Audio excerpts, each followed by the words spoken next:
देखो, क्योंकि अब एक किस्म से 2024 का शंखनाद हो चुका है, तो ये बजट भी और अगले साल का बजट भी राहत भरा बजट होना चाहिए और उम्मीद है होगा भी। आम आदमी की दुख तकलीफ सरकार के जहन में भी है और पूरा तंत्र है, उन्हें पता है। और जो ये राहुल गांधी की यात्रा चली है,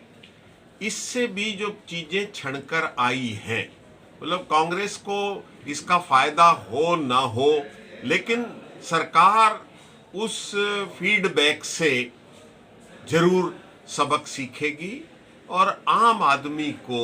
राहत देने का काम करेगी। चाहे वो महंगाई को कम करने वाली बात हो, तेल की कीमतों की बात हो, और घरेलू खाद्यान्न की बात हो, किसान की बात हो, मतलब इनकम टैक्स स्लैब की बात हो। पूरी उम्मीद है कि इनमें सरकार अच्छी खासी राहत देगी और सरकार को देनी भी चाहिए, क्योंकि सरकार जो आई थी अच्छे दिन का एक नारा देकर आई थी। तो अब एक किस्म से इस सरकार का मतलब 10 साल बहुत ज़्यादा होते हैं। 10 साल में एक नई नस्ल पैदा हो रही है। जो वोटर की हम बात करें कि और बड़ी फास्ट फूड ये नस्ल है, मतलब तो 10 साल तक किसी को बर्दाश्त करना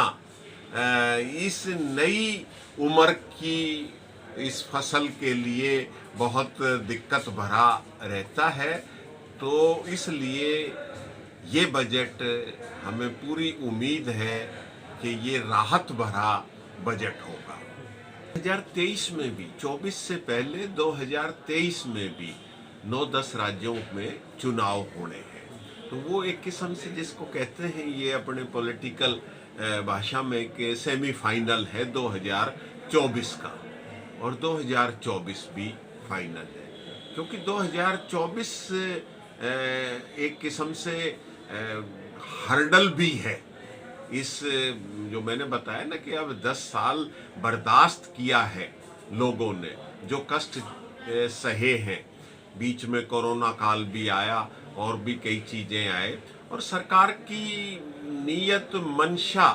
हम ऐसा नहीं कह रहे कि भाई उसमें खोट था, कि कहीं ना कहीं सुधार लाना है, बदलाव करना है, तो कष्टदायी तो होता है। वो पीरियड, कोई चीज़ आप नई इजाद करोगे तो किसी न किसी को तो कष्ट होगा ही। पर अब सरकार को, क्योंकि लोक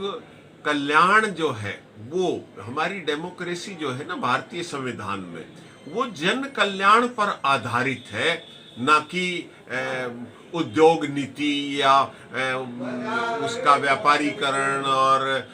उन चीज़ों को बढ़ावा देने के लिए। तो अब इन्हें जो आम आदमी की मूलभूत सुविधाएं हैं उन पर ध्यान देना पड़ेगा, और जो भारत की अर्थव्यवस्था है, अगर उस पर ये फोकस भी करेंगे ना, वहाँ से ही रोजगार जनरेट होगा। जब तक हमारे वो लघु और कुटीर उद्योग जो हमारे फंडामेंटल राइट्स के साथ हमारी जो गाइडलाइंस है ना, प्रिंसिपल्स हैं हमारे कॉन्स्टिट्यूशन की, उन पर मैं समझता हूं कि इस बजट में ध्यान दिया जाना चाहिए।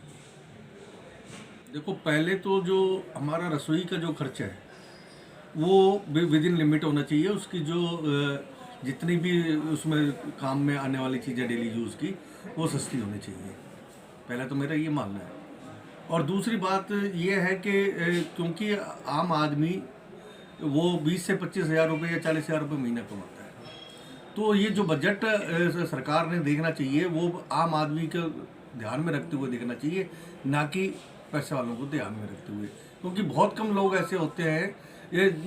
जिनकी तनख्वाह कहीं 1 लाख रुपए या 2 लाख रुपए, सरकार उसका ध्यान ना रखते हुए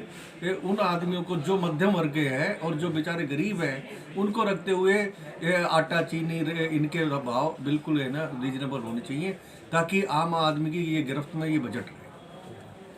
मैं जहाँ तक प्रोजेक्ट की बात है, अभी तक है ना जो हरियाणा के अंदर जो प्रोजेक्ट है वो नए नहीं लग पाए हैं, और नए अगर लगेंगे तो लोगों को रोज़गार मिलेगा जो बेचारे बेरोजगार हैं और अभी तक उनको सर्विस नहीं मिल रही है। जहाँ भी आपने देखा होगा कई बार सर्विस में मिलने को होती है, लोग फार्म भर देते हैं और फिर पेपर लीक हो जाता है, फिर उससे उनके है ना जो आर्थिक है नुकसान होता है। तो इसको मद्देनजर रखते हुए सरकार को नई इंडस्ट्री है ना डेवलप करनी चाहिए ताकि लोगों को रोज़गार मिल सके। पेयर में जहाँ तक बात है उसके अंदर है ना इनको कम से कम 5 लाख रुपए और 6 लाख रुपए करनी चाहिए, ताकि जो टैक्स हमारा जितना भी पैसा है वो टैक्स में चला जाएगा, तो जो मध्यम वर्ग का है वो उसमें पिसता है ज़्यादातर, क्योंकि उसका अगर कोई सर्विस में है और उसका पैसा 1 नंबर का पैसा होता है, वो ये तो है नहीं कि भाई है ना नंबर 2 में दिखा सकता है या कुछ भी कर सकता है। उसके लिए है ना, और जहाँ तक है टैक्स का सरकार ने सोचना चाहिए, जो तो सरकार की भी है ना अब पहले मंशा थी कि भाई 5 लाख तक कर दें, लेकिन अभी तक नहीं हुआ, और ये 5 से 6 लाख के बीच जरूर है ना टैक्स पे जो फ्री टैक्स है वो ये रखना चाहिए, और ताकि है ना लोगों को सालाना उसकी जो इनकम है उसमें जो उसका ये बजट है, उसका घर का भी बजट है, उसके बच्चों को पढ़ाने का बजट है, तो ये सारा उसके अंदर कवर हो सके। और है ना मैं ये मानता हूँ कि जो ये बजट है ये उन्हें मध्यम वर्ग को ध्यान में रखते हुए सरकार को करना चाहिए, ना कि है ना जो पैसे वाले हैं उनको ध्यान में रख के करें।